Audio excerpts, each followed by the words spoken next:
Welcome back. Reliance ગ્રુપના અનંત અંબાણી દ્વારકા સુધીની પદયાત્રા કરીને યુવાનો માટે પ્રેરણા સ્ત્રોત બની રહ્યા છે. 170 કિલોમીટરના પદયાત્રા કરી પોતાના જન્મદિવસે દ્વારકાધીશના દર્શન કરવા માટે જઈ રહ્યા છે.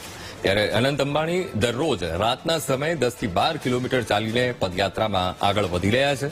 તેમની પદયાત્રાના 8મા દિવસે બાગેશ્વર ધામના ધીરેન્દ્ર શાસ્ત્રી પણ જોડાયા. ધીરેન્દ્ર શાસ્ત્રીએ એક દિવસ માટે 10 કિલોમીટરની પદયાત્રા ખુલ્લા પગે કરી હતી. તેમણે આ પદયાત્રાને ભક્તિ અને શક્તિની યાત્રા કરી અને યાત્રામાં અનંત અંબાણી અને ધીરેન્દ્ર શાસ્ત્રી સાથે 200 બ્રાહ્મણો પણ જોડાયા હતા.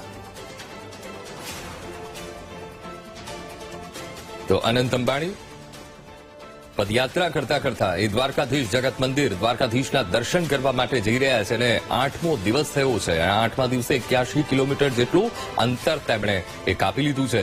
ત્યારે પદયાત્રામાં આજે 8મા દિવસે ધીરેન્દ્ર શાસ્ત્રી બાગેશ્વર ધામ તેઓ પણ જોડાયા હતા અને સાથે જ શક્તિ અને ભક્તિની આ પદયાત્રા તેમણે ગણાવી.